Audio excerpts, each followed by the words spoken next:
Welcome back to another episode of the Weekly Rundown, where we give you reviews, news, and previews. So we are here at the cinema. We've literally had to run from death itself. No, we're just quite late. We're here to see Final Destination Bloodlines.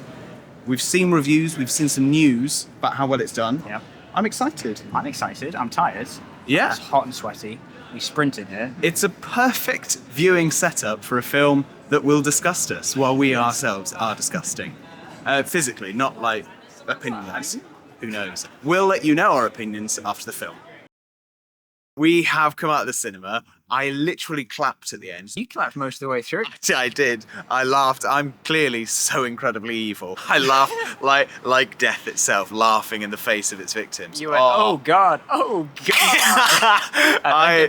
loved it. I loved it. Yeah, it was like that When Harry Met Sally scene for me. I loved that film. Oh, it's the best one. It's not film ever, but the best. Yes, it is. I was not thinking that this was going in my top 10. It's the top one. It's his top one of ever.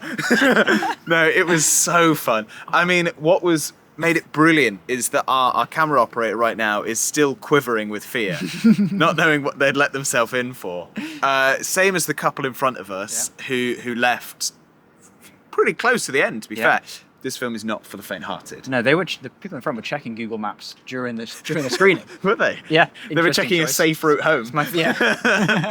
This This film will make you tense of everything. You will look at like anything around you and think, that could kill me, that could kill me, that could kill me. kill me. Yeah, it's brilliant. It's brilliant. What was that?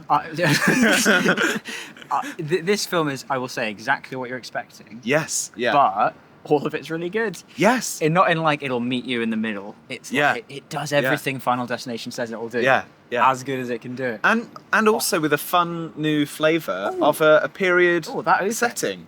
I loved it. I think that's my favourite of the openings. It's genius of how have they not done this yet? Like the whole of the film is fun. This was a comedy. Yes. This was a really gory comedy. Yeah. And we were laughing start to finish. Yeah. We picked up bits of plot here and there, but you got the gist. There was a great also promise at the very end. It's not a post-credit scene, but there's a sort of promise of that there will be more in the future, which is exciting. Yeah. Final Destination Bloodlines has broken the box office record for any Final Destination movie, which is probably will not be the final Destination movie. That probably is the fallout of this. Yeah. It's another franchise. Because I believe up to this point, the best one was the bad one, whatever that was. Yeah. Yeah. Oh, right. So yeah, it was called The Final Destination. That made me confused. The Final Destination. That one was the best performing one in the box office up to now, and that was the worst one, which is that classic. Everyone sees the terrible one, no one sees the good one. So Doctor Who. The season 2 finale is coming to cinemas. That's why I'm talking about it here, because you're thinking, hold on a minute, that's a TV show. Yeah. A pattern that we're seeing more and more of TV shows getting a cinema either premiere or finale, which I think is interesting. Yeah. They're trying to find a way to get people back to cinemas more, but also they're trying to justify what TV has become. It's become really just films cut into pieces a lot of the time. And broadcast on telly, because we had that golden age of television where they were now like, I guess we have to make everything film standard. Yeah. So they just made everything as a film, but didn't make it film standard. I was going to say, has anything ever been broken into pieces in a good way? No. And that makes it more of like a sort of epic thing, because so that will be film length. To be fair, we could make this feature length. It doesn't make it. We could. Doctor, when is it? Yeah. I'm sort of rattling through them. It might be giving the video a bit of a chaotic energy today. It's because we are going to the cinema for a film that the start time is in 10 minutes' time. Yeah, we're actively in a rush. I'm going to chuck out big news for people who are fans of one of our worst performing videos. Yes. There's a Howard the Duck documentary coming out. Yeah. Yeah. Quack, quack, baby. I'm excited. I know. I've got no more information because I didn't want to spoil it for myself. Oh, that is thrilling. Because, I mean, if you look at it from a sideways view, it really is where the MCU started, that film. I'm going to talk about a similar caliber of film here, which is Die My Love. Yes. The critically acclaimed movie out of Cannes is being distributed by Mubi. Another sort of step into real film distribution from a streaming service. I think this is great. I think that them heading and acquiring, that's the film that I've been hearing the most buzz about. Yeah.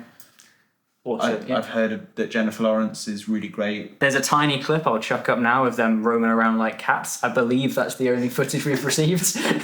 Zack Snyder's Rebel Moon franchise is officially dead. We're going up and down. We really are. We really are. This is a show for everybody. And nobody. Yeah. Everyone who watched it said that it was just really boring and about grain. Yeah. Do you think he heard about the sort of new push to put a film filter on everything? And they call it, of course, in editing software, film grain. And he took that as an instruction. He just went, yeah, that's great. That's great. Years and years ago, it was Zack Snyder has pitched an idea to Star Wars. Ooh. And then a little bit later, Zack Snyder's pitch to Star Wars has been rejected, and he does the Thanos, fine, I'll do it myself. Then he does it himself, and everyone's like, wow, this is really bad and boring. Yeah. And then he makes an hour-longer version of it, and they're like, wow, this is even worse and far more boring. Ralph Fiennes is set to... Now, I think we already knew this. Ralph Fiennes set to play a young version of President Snow in Hunger Games: Sunrise on the Reaping. If only, though, there was an actor out there who looked exactly like Donald Sutherland when he was younger. That would have been great, but, you know. Relevant to Mission Impossible, Tom Cruise, Christopher McQuarrie, Ana de Armas, not relevant to Mission Impossible, but Ballerina, they're all going to be in a film together. Christopher McQuarrie's going to be in the film. Step onto the other side of the camera. That is exciting. Oh, it's Doug Liman as well as the director. From Oh, right. So it's Christopher McQuarrie's writing it. When you hear a sentence where you're like, oh, cool person, oh, cool person, oh, cool person. So yeah, that is exciting. Yes. I'm excited for that. There is a Rambo origin movie in the works. I've not seen Rambo or Rambo First Blood Part 2. Yes, or it's Rambo. Great. It's a very confusing. Last Blood. Right. It's one of these ones that is titled in a fantastically confusing way. What's because the they have a different Oh yeah. It will be like hemoglobin. Hemoglobin. Yeah. It will be Rambo hemoglobin. I assume it's not with Sylvester Stallone. Did you say it's a prequel? Yes. Yeah, an origin story. So. I mean, I guess it will just be set in Vietnam. Unless it's all the way back to when he was a baby. It's just a regular drama. It's just a coming-of-age story. It's just a sitcom. Yeah. And then at the end, the kid finds a red headband and puts it on and he was Rambo the whole time? I mean, we're being stupid, but if Sly's involved in any way, he's a good writer, which you don't think about as much of him. It's because of the words that come out of his mouth. Yeah, but he wrote Rocket. It's because he didn't get to write them beforehand. Yeah. It's like that whole Batman with prep time could do anything. Sylvester Stallone with a script can say anything he wants. If you catch him off guard, though, it's going to be like Bruce Wayne in a suit. We were prepared for this, and this is absolute slop and nonsense.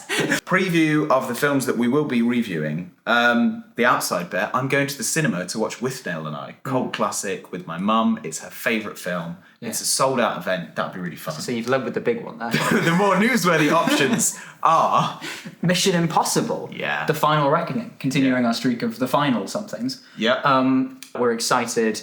It should be good. And then the finishing scene. Yeah, I mean, that's the one that I'm most excited for. Have you got any more to add? No. I don't. We literally don't have time. The film technically started now. They're showing trailers and we are 10 minutes away. Until we see you again, I've been Owen Garner. And I've been Luke Carr. We've been the Movie Marathon Men. Goodbye. Don't have time for a retake.